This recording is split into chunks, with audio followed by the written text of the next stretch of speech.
from the blackest corners of your mind, they call, pulling you deep into shadow, twisting your senses, keeping you from sleep. It's time to face your darkest fears. This is Tales to Terrify.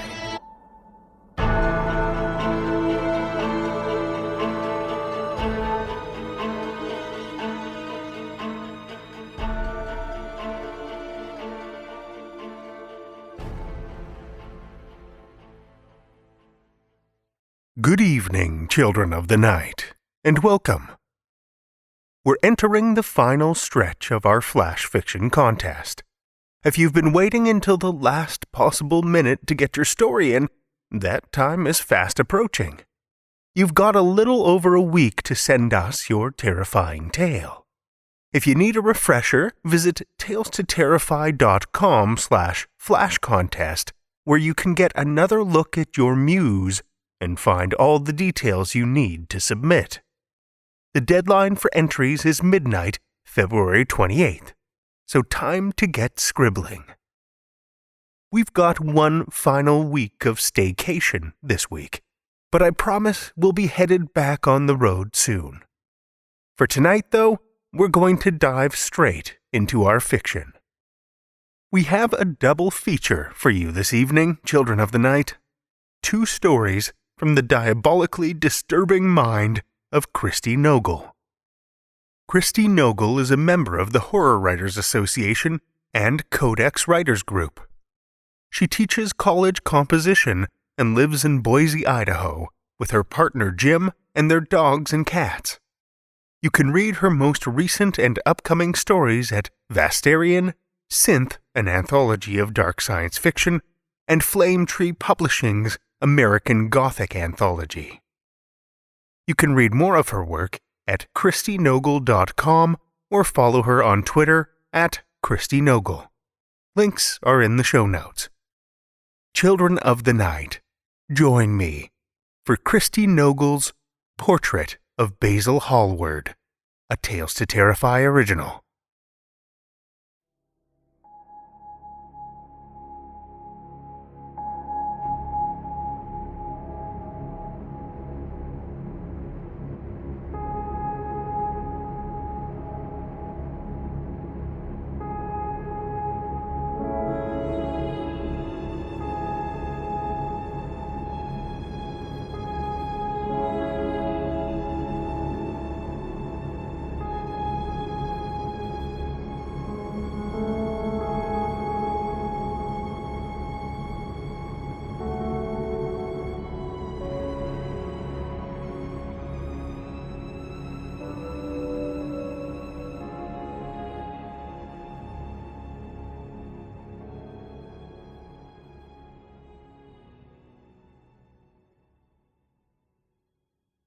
I came awake when I was little more than an outline, with no sense organs.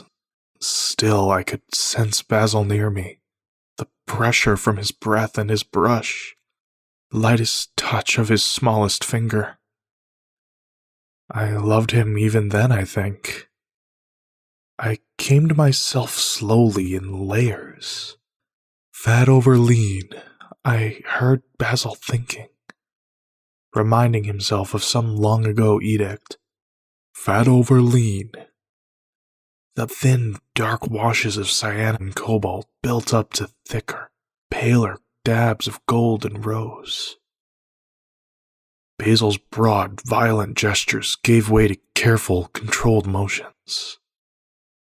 My eyes, when he made them, caught first on his beautiful roving eyes.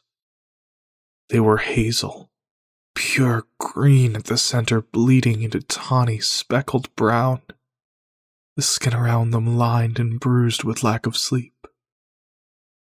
My nose's first taste was of linseed and turpentine, and then his warm, sweet breath. I loved him.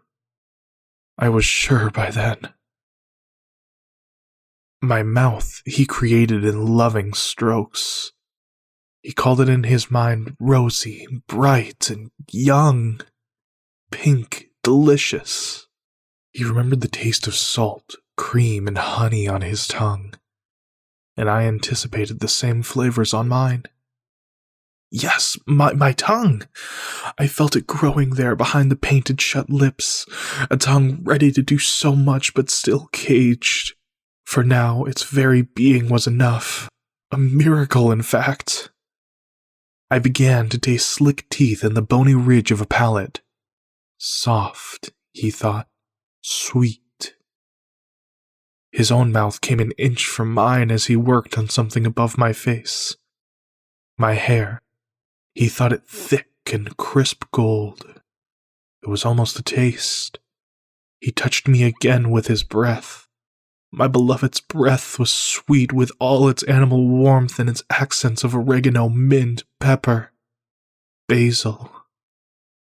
My mouth strained toward his, but I could not complete the link. That hateful space held between us. I could not fathom how we never touched. We never touch, even now. He stands before me with love written in his face. His touches are only brief and tentative caresses now. More and more he stands back gazing. This is good too. He gazes and I gaze back. The admiration is mutual. He admires how real I am, which is a mark of how skilled he is. In truth, he worships himself, and I worship him as well, and do not think of myself, though I feel at times new organs forming behind or beneath the slowly drying final layers of oil. Over time, my vision broadens. I am stunned to learn there is more in the world than my Basil. Terrible boy Dorian cries out that he hates me or something along those lines. He resents me. He does not see why I should have something and he should have less. Is he speaking of Basil? I have Basil and he does not? Oh, if that is the case, I am glad. My tongue pushes against the barrier of my lips once more, but it is still too weak. I must listen, try to make sense of this. 3 of them speak. They're saying the boy is like me in some way. There is a comparison to be made between us. The 3rd man wants me. Basil wants the boy, and the other man wants the boy. The boy wants me. Basil assures him that yes, he can have me. No, I won't go. I want to cry. But I will go if Basil wishes it. That thing can have my soul, the boy says, or something very like that. Yes, I want it. I think with all my power, and their eyes refocus on me. Or Basil's and the boys do. The other man is looking at his fingernails. He says it's time to go. The 2 keep scanning my face, Basil thinking there's something there. What is it? The boy's thoughts are more opaque, but I read his face. He's unsettled. The other man says again that it's time to go, and though Basil asks, or rather he begs the boy not to leave, the boy leaves. Basil's body slumps when they're gone. The image of me runs over and over in his mind. My hair and mouth and hands. All he needs is to look up at me, but he doesn't look. I feel new dimensions to my hands now and sensitive inner parts growing behind my painted costume. My new fingertips feel him feeling my hair and running his hands down my neck to my naked shoulders, but it's all only in my mind. His shoulders shudder, and I know he is weeping, though he will not show me his face. I belong to the boy. He keeps me under cover, and there I wait, thinking of all the colors in Basil's eyes. I think of the dark hair on his head and face. My fingertips still feel him feeling my hair and skin, but the smell of him is gone. I ruminate on the injustice of it all, which builds anger. And maybe it is the anger that builds strength. All the inner parts of me keep growing behind the paint surface, behind the cover where no one can see. I am moving now, slowly opening up a space. The cover comes off in a sweep. The boy gasps and swoons. I do not know what he sees. Another man comes, and the two of them talk about moving me, and then I know they're doing so because of the rocking motion. All alone in the dusty room for years, I keep Basil sharp in my mind. I rock back and forth, opening up more space. One day I strain out with all my might and touch my nose to the rough, stinking fabric of the cover. After that exertion, I realize I am breathing deeply. I am breathing into lungs for the first time. Air rushes in and out through my nose, since the mouth still will not open. The space between me and the cover grows humid. I rest. I strain again. I rest. The cover comes off in a sweep, and there he is, standing beside the horrible boy. Basil, I knew you would come. I strain forward, thinking this time I will come free and embrace him. But of course that cannot be. Not yet. I move perhaps a fraction of an inch beyond the surface, and he shudders back. He looks away. He's saying terrible things. Thinking even worse. He hates me now. Inexplicably, he is disgusted by me. Disgusted by the boy. In fear for the boy's soul? But I have the soul, I have it. Basil, don't you remember? He is on his knees, praying, begging the boy to pray. The boy. Oh, and here is why I have always hated this boy. It's because I knew beneath the surface of thought that it would come to this. He moves away, and here he comes, knife in hand. Basil does not hear me scream. Turn, Basil, now! Rise! Run! No. Oh no. I cannot turn away. The boy leaves my cover down all the time he does his evil, and then replaces it to keep me from gazing on my murdered love. Basil was in this room with me for many days. His body bled and stopped, and I felt his spirit rush around unaware of me. It was like having a large frightened bird loose in the room. I reached for him over and over with my mind, but I could not catch him. I think he could not hear me. I do not know if it was the cover that kept him from me or the prison of the paint itself. I kept on straining, resting, straining. I kept on hoping and calling for Basil, but nothing helped. A man came and took away the body, and all has been quiet since. I suppose his spirit went along with his body. I do not know. I keep working. Months or years have passed, and by now my lips can part. My hands can turn. All at once I feel the fabric on my fingertips. I push against it, brush against it. My touches are too light. More months, more years? I push the thumb and index fingers out so far that they not only brush the fabric, but they're able to grasp it, pinch it tight, tug it down. 2 strong tugs, and it is finally happening. The curtain falls to the floor in a heap, and I am naked. Naked, too, drawn on shoulders at the far end of the room, is Basil. Nothing more than a charcoal sketch against the blighted wall. He shivers and weeps soundlessly, arms crossed and long, beautiful hands caressing his own shoulders. His head is bowed. I did not know you were still here, I say, and he hears me for the first time. His head rises, colorless eyes turned towards me. He touches his mouth, shakes his head. He cannot speak. It seems he cannot send his thoughts to me as he always did before. He is too weak. Come to me, I say, but he cannot. He can hear me, so I tell him all I have to tell him. Most of all, how glad I am to gaze on him again. If I never have anything else in the world, this is enough. I speak to him, and though he cannot answer, the shivering does lessen over time. The arms relax. Something of the old expression comes upon his face, and I am glad. I tell him that though he cannot come to me, one day I will be strong enough to come to him. I am stronger every day.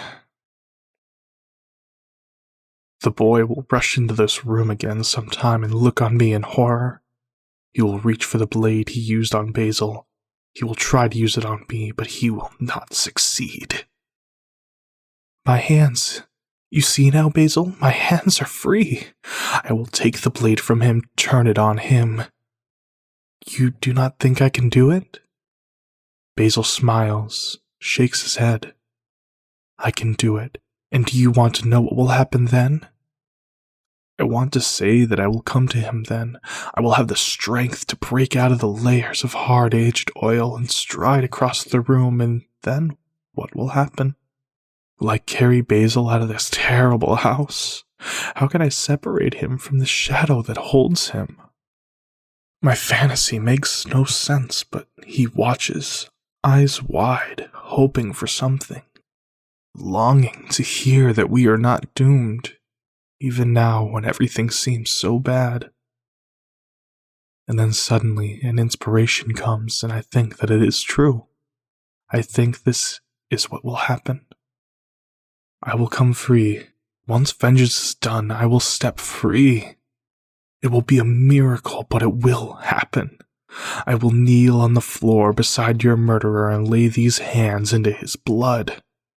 There on the floor beside him I will paint your portrait. You are doubtful?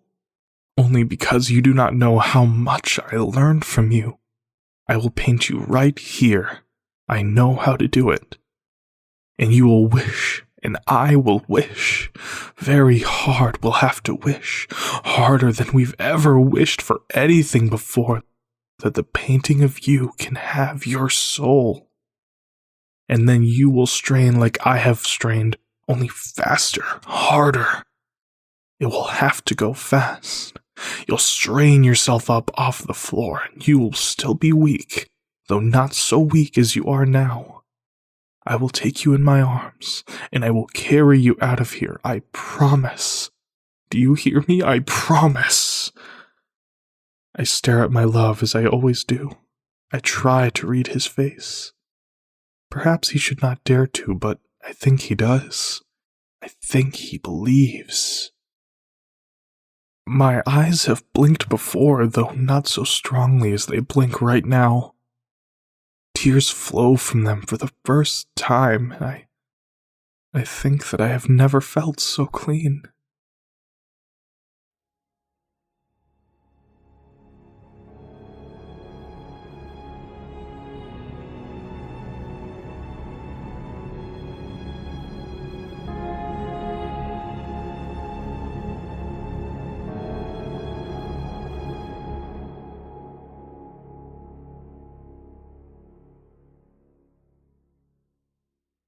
That was Christi Nogle's Portrait of Basil Hallward, as read by Bryce Dahle.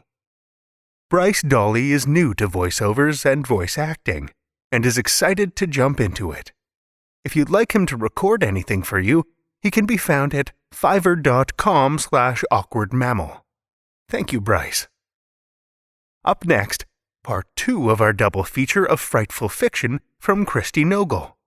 You've already heard about Christi, so without further ado, let's dive in to Christi Nogle's Move-In Weekend, a Tales to Terrify original.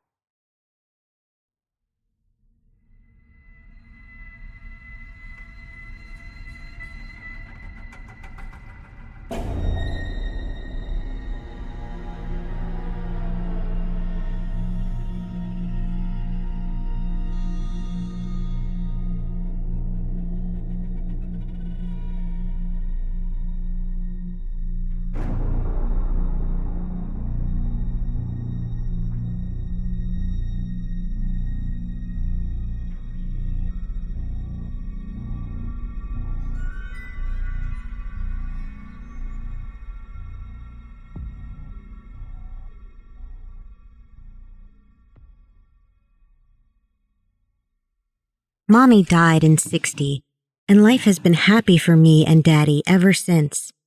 Can it have been nearly 10 years? Hired women stayed with me whenever Daddy went away on business.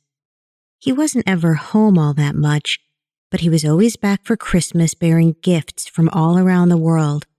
And anyway, absence makes the heart grow fonder, or stops love from spoiling for a little while longer at least. He hasn't been out of the country in the past 2 years. He's not handsome anymore either, poor Daddy. I've been thinking more often lately, what's going to happen to him?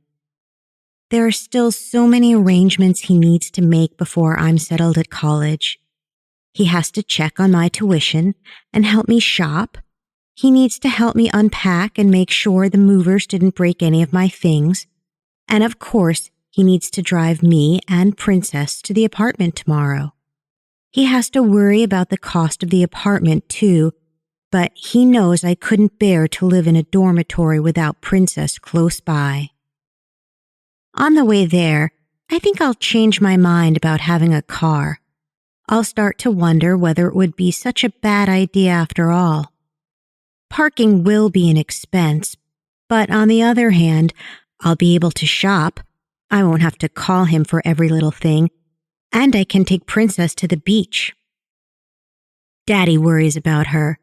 As soon as he came home tonight, he wondered, what will little Precious do all day while I'm in classes, all night when I'm on dates?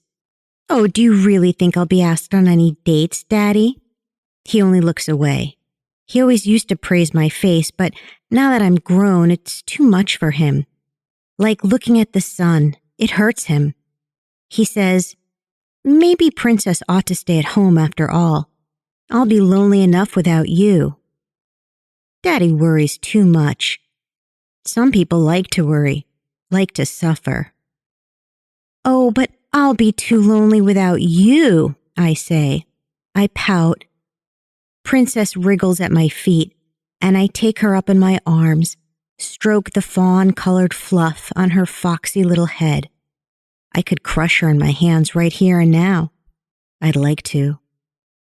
I'd like to see it all settle on Daddy, finally. I'd like to make a proper scene. Stop, I tell myself. Put that out of mind. I never get to have that kind of gratification.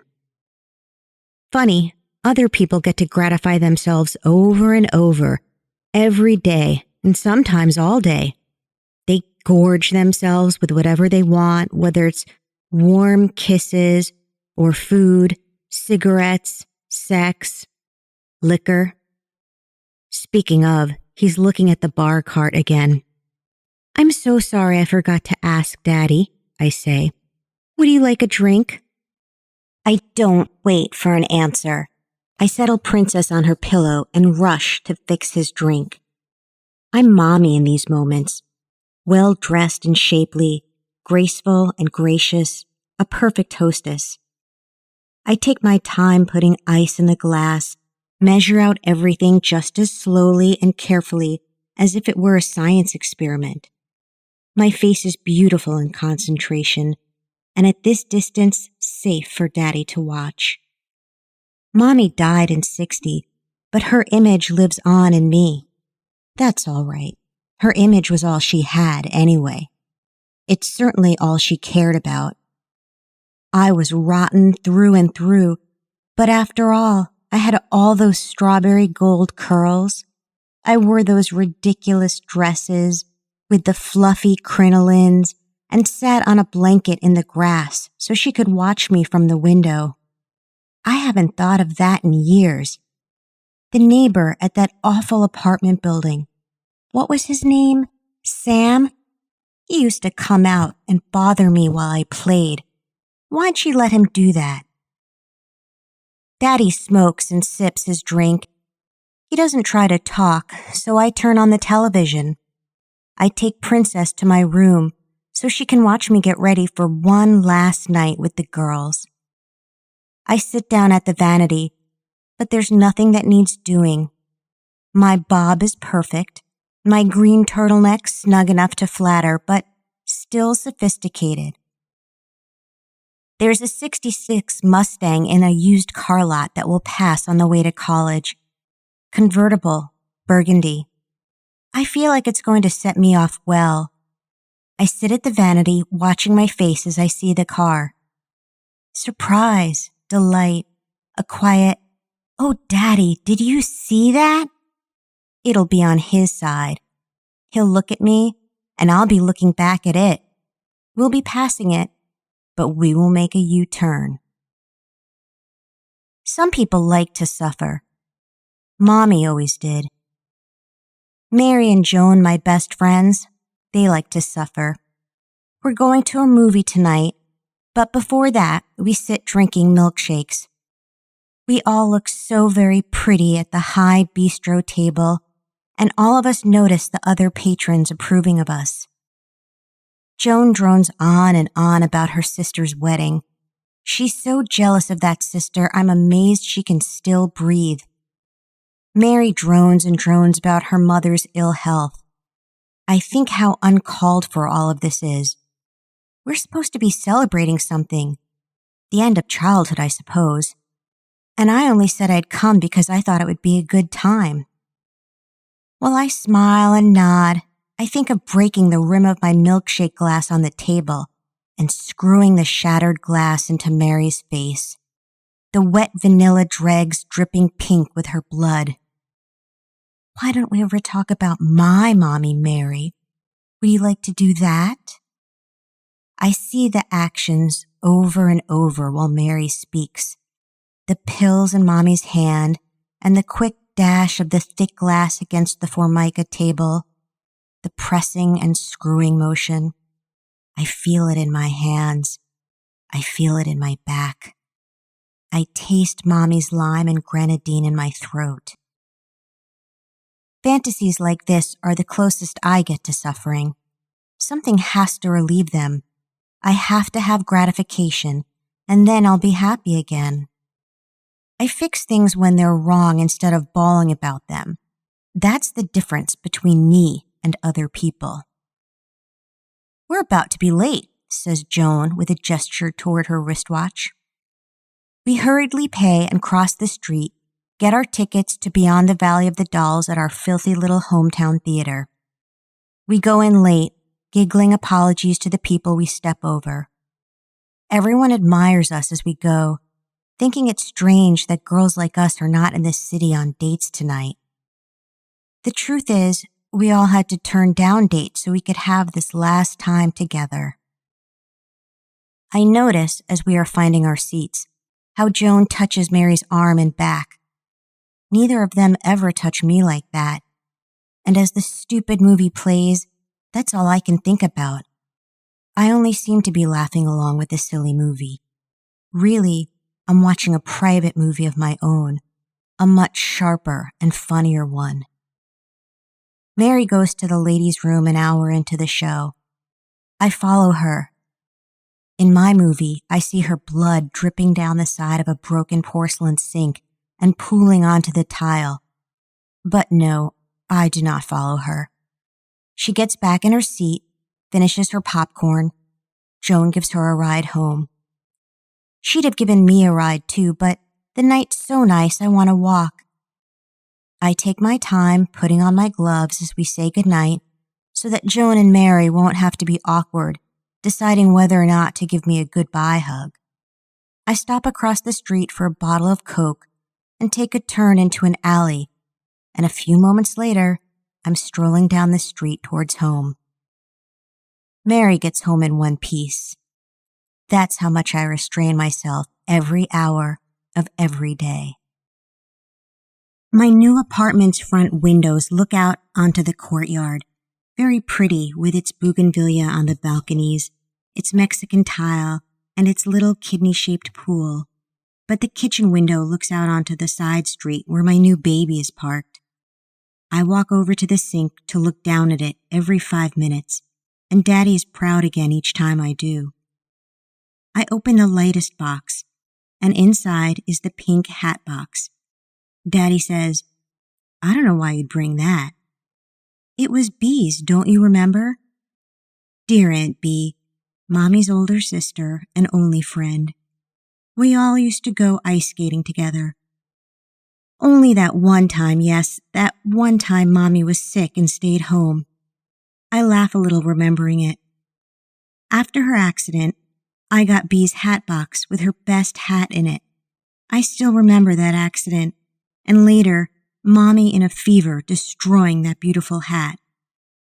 I still remember the surprise in Bee's face just before her accident. Or during the accident, maybe I should say. I'm holding up the hat box, and Daddy's looking at my face in a strange way. "Oh, what's the matter?" I say. He shakes his head, opens another box. My china kitten is packed in with the towels. He hands the kitten up to me, and I hold it close. That was the very first time I gratified myself. I can barely remember it, though. Mommy told the story to me when I was older, and I had forgotten most of it by then. It was a neighbor woman who liked me. Spinster women and widows were always wanting to make a pet out of me. She told me I could have this kitten if ever she died, and then she died. I couldn't have been more than 3 or 4. I was stupid. All kids are. 0 control. I'd just gratify myself in the most direct way possible, and then get all hurt if anyone noticed. I laugh thinking of all these old stories, and I set this shiny white kitten on my pretty white mantle. I turn back to get more things out of the packing box, and Daddy's crouched there, pulling out towels, stacking things. My music box sits on the hard wood by his feet. I take the music box to the highboy in my bedroom and stand there, looking over Mommy's jewelry and all of my other best things. A little mother-of-pearl lighter I got from a little boy, a teacher's coral pink lipstick. All of that was before we moved.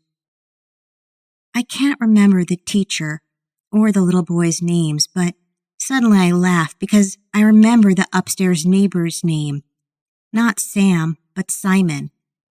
That smelly little old man would come down and bother me when I played, but without warning him in any way one morning, I tiptoed up to the landing and found his door unlocked.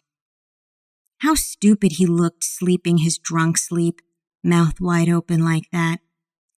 Wide open, just like a jar, so you could pour things right in it. I'm cracking up thinking of it. He came pounding down the stairs later, making a great big fuss, everyone in the apartment staring and shrieking from their windows. And poor old stupid Simon sprawled and crawled across the yard. He was vomiting blood in between the screaming, everyone screaming with him like they felt it too. Simon says, "Scream your absolute head off." That's when I knew for sure that I was different. I could well imagine what it might feel like for my guts to get all poisoned and turned liquid, but there was no connection between that and what it would feel like for Simon's guts to burn away. He was a whole different person from them, and nobody liked him anyway. What were they so upset about? Why were they acting like they were liquefying and dying in the grass? "Oh, Daddy, you're positively green," I say. He's staring at me from the bedroom doorway, swaying, more of an old man than I've ever realized. "Sit down. Let me fix you a drink." The bottles are in a brown paper bag on the kitchen counter, the glasses already arranged on the shelves. I measure everything out carefully, just as if it were a science experiment. Well, maybe it is. Daddy's gotten home in one piece. He just called. I did think about popping something into his drink, and then when we went out to dinner, I thought about pushing him into the street. He slept on my new sofa last night, and I thought about covering his face with a pillow. I thought of an accident in the shower, an accident with the kitchen counter, a problem with his brakes. I thought of the kidney-shaped pool. If I only had a dime for every moment I've devoted over the years to thinking of the sharp edges of ceramic objects, That pool is going to feature in some fantasies to come, I'm sure. I twist myself in knots thinking it really would be better for Daddy to just die. But then, if I want to take that risk, I want it to be really gratifying. If it's just a matter of killing somebody, well, I'm in the city now. I guess I can kill whomever I want. No, when it's him, I want it to be special. I want him to know what's happening. He made a last comment about Precious Princess just before shuffling out to his car. Shouldn't she really go home with him, where there's a yard and squirrels to chase, and him at home so much? Wouldn't I be happier knowing she was safe? Princess is 8 years old now, the longest-lived pet I've ever had. The others were all so accident-prone. We stood in the courtyard when he said all of that, and I was looking up at a marmalade cat, deciding whether to jump from one balcony to the other. "Don't worry, Daddy," I wanted to say. "Maybe I'll feel like killing Princess sometime, but I won't do it. I'll go and wring that little kitty's neck instead. It will be all right." I wonder how soon he'll call to tell me about what he read in the paper. He'll read it surely, as soon as he gets a drink and gets settled. A middle-aged woman was murdered in the alley behind the movie theater night before last, the very night that Mary and Joan and I had our last ladies' date. The night I walked home. I was that close to danger. He'll worry about me, especially tomorrow when he hears some of the more gruesome details of the case. The lady's face. Things that weren't yet described in the paper, but that people will be talking about in town. He'll call again tomorrow when he hears more about it, but he'll call me tonight, I'm sure. I listen for the phone while I get Princess's dinner. Should I go out tonight? There's really nothing here, but I don't feel like walking to a restaurant. I certainly don't feel like driving. That was a stupid idea, the car. I'm never going to drive it. I was thinking I ought to have a car in case Daddy died, but it seems like Daddy's going to be around for a while now. I find I'm afraid.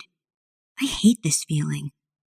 I keep thinking of the Coke bottle, how it's screwed into the lady's face, how it ought to have been Mary's face instead.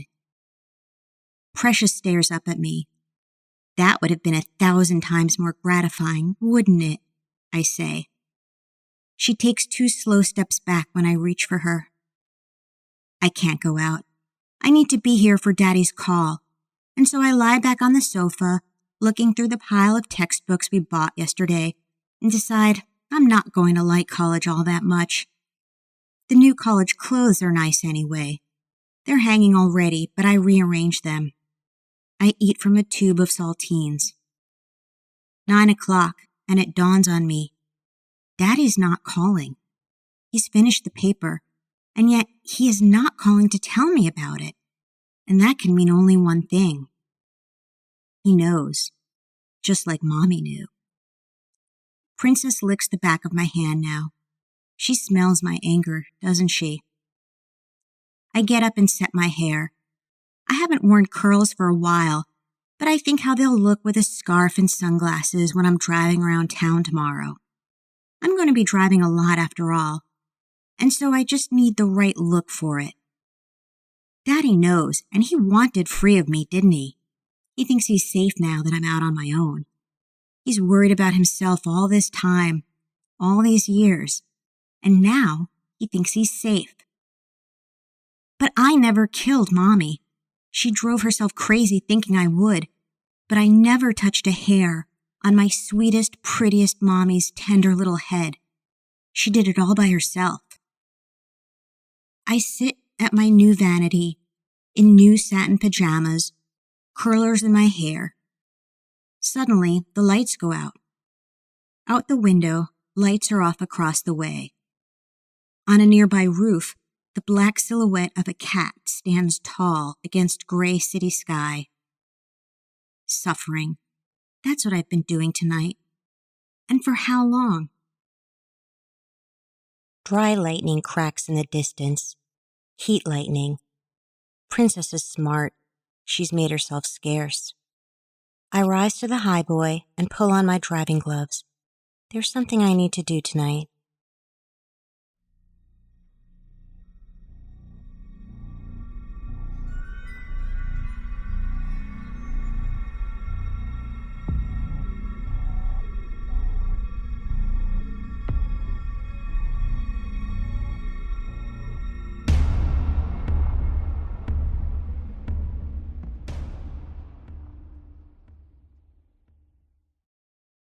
That was Christi Nogle's Move-In Weekend, as read by Sarah Mehra. Sarah Mehra is a native New Yorker who currently resides much closer to the Mason-Dixon line than she ever thought possible. When not spending time with her husband and 2 teenagers, she can be found listening to horror podcasts or doing yoga to de-stress from listening to horror podcasts and living with 2 teenagers. Thank you, Sarah.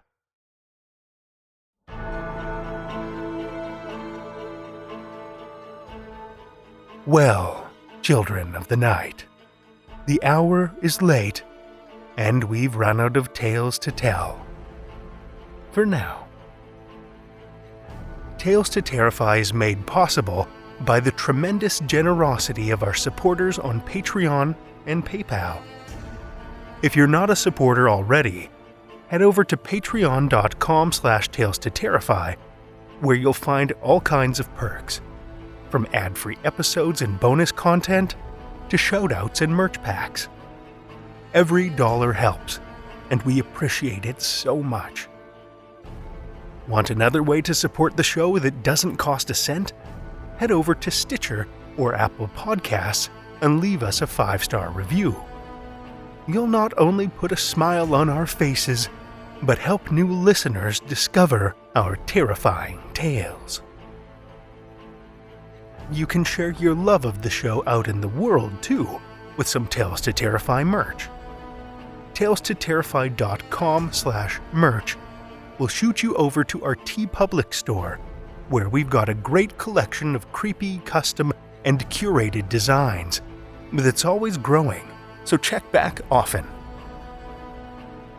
Tales to Terrify is produced by Seth Williams, Pete Morcellino, Meredith Morgenstern, Julia Zellman, Brian Rollins, and myself, Drew Sebastini, with original theme by Nebulous Entertainment.